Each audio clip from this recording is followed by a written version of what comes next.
अस्सलाम वालेकुम dear students, class 9 chemistry का चैप्टर नंबर 8 हम पढ़ रहे थे केमिकल रिएक्टिविटी।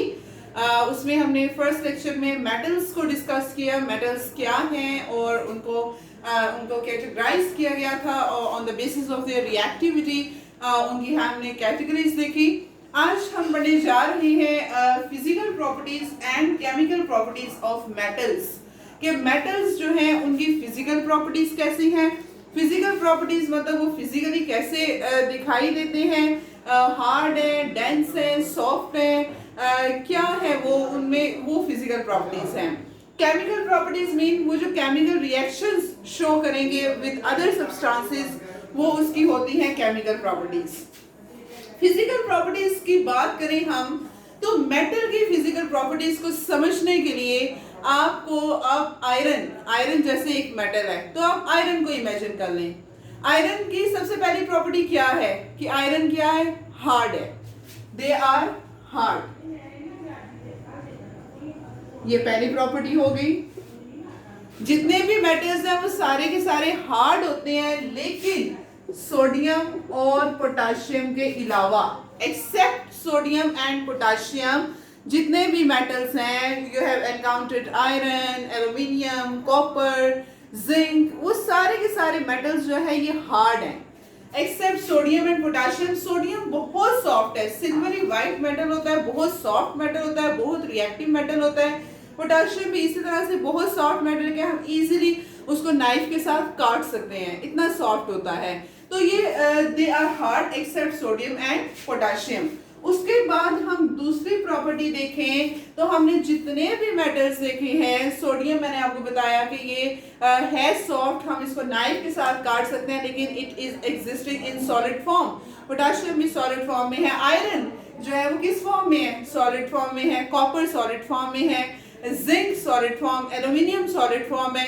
तो मेटल्स जो हैं वो किस फॉर्म में एग्जिस्ट करते हैं, सॉलिड फॉर्म में, सॉलिड स्टेट में एग्जिस्ट करते हैं एक्सेप्ट मरकरी।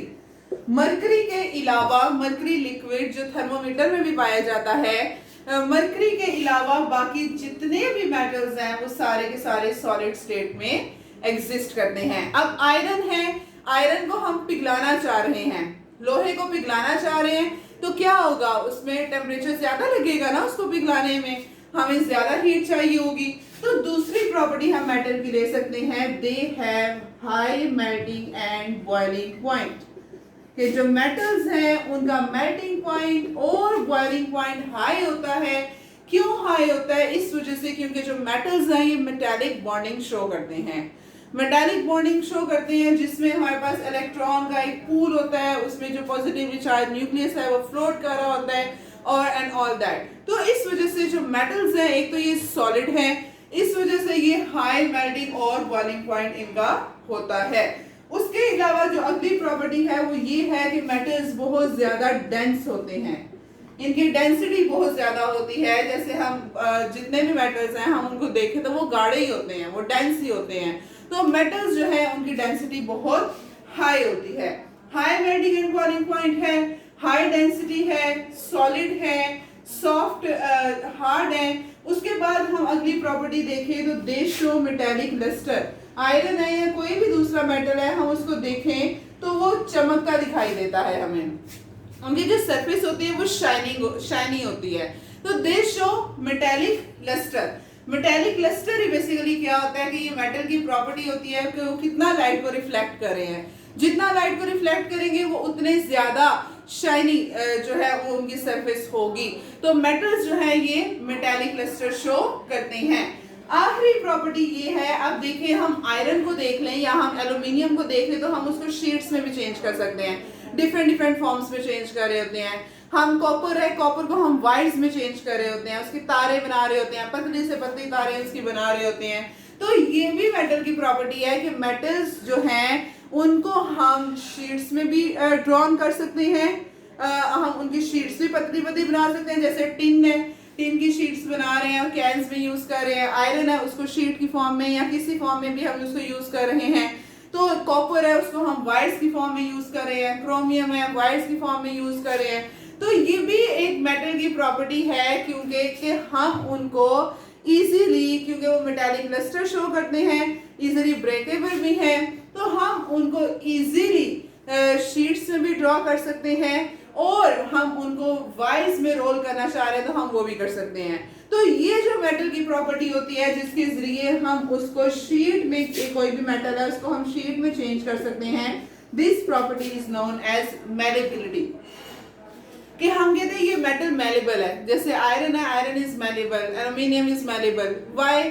कि हम उसको शीट में चेंज कर सकते हैं और हम उसको डिफरेंट तरीके से फिर यूज करते हैं।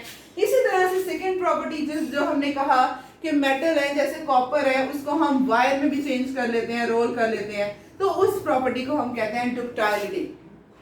डक्टाइलिटी एंड मेलेबिलिटी, ये ऐसी प्रॉपर्टीज हैं मेटल की जिनके जरिए हम मेटल को शीट्स में और वायर्स में चेंज कर सकते हैं।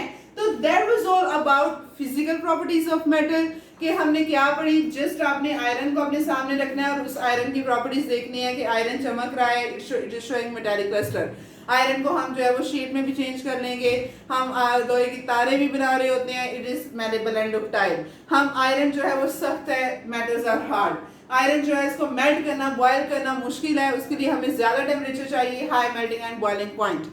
और उसके बाद हमने कहा कि ये डेंस है, ये सॉलिड है, that is all about the physical properties of metals. उसके बाद हम केमिकल प्रॉपर्टीज की अगर बात करें, तो जैसे हमने when we studied about the definition of metals, तो मैंने आपको बताया कि मेटल्स क्या हैं, ऐसे एलिमेंट्स हैं जो इलेक्ट्रोपॉजिटिव इन नेचर हैं और वो इलेक्ट्रॉन इजीली लूज करते हैं। तो इसकी पहली केमिकल प्रॉपर्टी क्या है कि मेटल्स जो हैं ये इजीली इलेक्ट्रॉन लूज करते हैं, और जब ये इलेक्ट्रॉन लूज करते हैं तो ये कौन सा आयन बनाते हैं, पॉजिटिव आयन, जिसको हम कहते हैं कैट आयन, कैटायंस बनाते हैं, पॉजिटिव आयन बनाते हैं। ये पहली प्रॉपर्टी हो गई मेटल की केमिकल प्रॉपर्टी कि जितने भी मेटल्स हैं वो इलेक्ट्रॉन लूज करेंगे और लूज करके वो पॉजिटिव आयन बनाएंगे। अब आपको पता है कि मेटल्स हैं तो मेटल इलेक्ट्रॉन लूज करेंगे, इलेक्ट्रॉन लूज करेंगे। हमने आयनिक बॉन्ड के बारे में पढ़ा। आयनिक बॉन्ड क्या थी? आयनिक बॉन्ड, आयन से पता चल रहा है कि जिसमें हमारे पास आयन्स हो, जिसमें पॉजिटिव आयन हो और नेगेटिव आयन हो। तो मेटल्स हैं वो इलेक्ट्रॉन लूज करते हैं, पॉजिटिव आयन बना देते हैं। नॉन मेटल्स हैं, नॉन मेटल्स हैं जैसे ग्रुप 6 या ग्रुप 7 के एलिमेंट्स हैं, वो इलेक्ट्रॉन गेन करते हैं क्योंकि वो इलेक्ट्रोनेगेटिव होते हैं और वो नेगेटिव आयन बना देते हैं। इस तरह से ये जो बॉन्ड बनती है between metals and non metals due to the transferring of electron from metal to non metal, this bond is known as ionic bond. तो मेटल की सेकेंड प्रॉपर्टी ये है कि मेटल्स जो है ये आयनिक कंपाउंड बनाते हैं, आयनिक कंपाउंड बनाते हैं विद नॉन मेटल्स। जब ये नॉन मेटल्स के साथ मिलते हैं तो ये आयनिक बॉन्ड के जरिए आयनिक कंपाउंड्स बना रहे हैं। उसके बाद अगली प्रॉपर्टी मेटल की ये है कि जब जैसे सोडियम है, सोडियम जब ऑक्सीजन के साथ मिलता है, जैसे हमारे पास 2 सोडियम है, जब ये ऑक्सीजन के साथ मिलेगा तो ये बना देगा सोडियम ऑक्साइड। तो मेटल्स की ये प्रॉपर्टी, अब ये sodium oxide basic in nature है।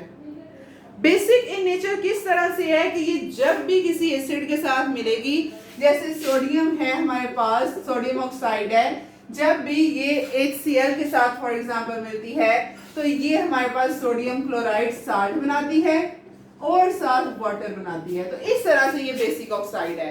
तो मेटल्स जब भी ऑक्सीजन के साथ मिलेंगे बेसिक ऑक्साइड्स बनाएंगे, और नॉन मेटल्स जब भी ऑक्सीजन के साथ मिलेंगे वो एसिडिक ऑक्साइड्स बनाएंगे।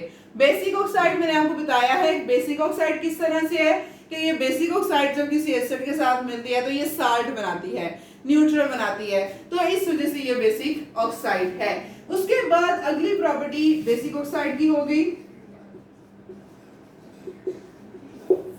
उसके बाद नेक्स्ट प्रॉपर्टी इन्होंने दी है कि मेटल्स में मेटालिक बॉन्डिंग पाई जाती है। जैसे मैंने आपको बताया, जब मैंने आपको मेल्टिंग और बॉइलिंग पॉइंट के बारे में बताया है तब मैंने आपको मेटालिक बॉन्डिंग का बताया। मेटालिक बॉन्डिंग हमने चैप्टर 4 में डिटेल में पढ़ी है। ये क्या है कि जितने भी मेटल्स है, metals as we know that कि metals lose their electron easily, तो जब वो अपने इलेक्ट्रॉन इजीली लूज करते हैं, एक मेटल है ये उसका पॉजिटिव न्यूक्लियस है, वो अपने इलेक्ट्रॉन आउटरमोस्ट शेल के लूज कर रहा है, दूसरा मेटल है वो अपने इलेक्ट्रॉन लूज कर रहा है। तो जब ये इलेक्ट्रॉन लूज कर देते हैं तो इलेक्ट्रॉन का it can be seen as a pool of electrons in which the positively charge nucleus is flowing. और इस तरह से मेटल्स जो हैं वो मेटालिक बॉन्डिंग बनाते हैं। जैसे हम कह रहे हैं कॉपर वायर है, तो कॉपर वायर में कॉपर के डिफरेंट एटम्स हैं, कॉपर के बहुत सारे एटम्स पाए जा रहे हैं, कॉपर के ही हैं, कॉपर मेटल है, तो वो सारे के सारे एटम्स किस तरह से इकट्ठे रह रहे हैं, they are stand together through metallic bonding, that is a strong bond, जो कि मेटल्स को जिसकी वजह से मेटल्स जो हैं ये इलेक्ट्रॉन जब फ्लो करते हैं तो हम कहते हैं मेटल्स में से इलेक्ट्रिसिटी गुजर जाती है, good conductor of heat and electricity. ये फिजिकल प्रॉपर्टी हमने मिस कर दी है, they are good conductor of heat and electricity. Heat और इलेक्ट्रिसिटी के अच्छे कंडक्टर्स हैं, इजीली उनसे इलेक्ट्रिसिटी गुजर जाती है। क्यों? क्योंकि electricity is the flow of charges. तो मेटल्स में हमें पता है कि फ्री इलेक्ट्रॉन्स हैं, वो इलेक्ट्रॉन्स फ्रीली मूव करेंगे, जब इलेक्ट्रॉन्स फ्रीली मूव करेंगे तो इलेक्ट्रिसिटी भी फ्लो करेगी। तो that was all about physical properties and chemical properties of metals. कल हम इंशाल्लाह इलेक्ट्रोपॉजिटिविटी पढ़ेंगे कि what is electropositive character and how it is trending in period and in group. तो ये था हमारे पास मैटर आज के लिए, इतना ही। अस्सलाम वालेकुम, अल्लाह हाफिज।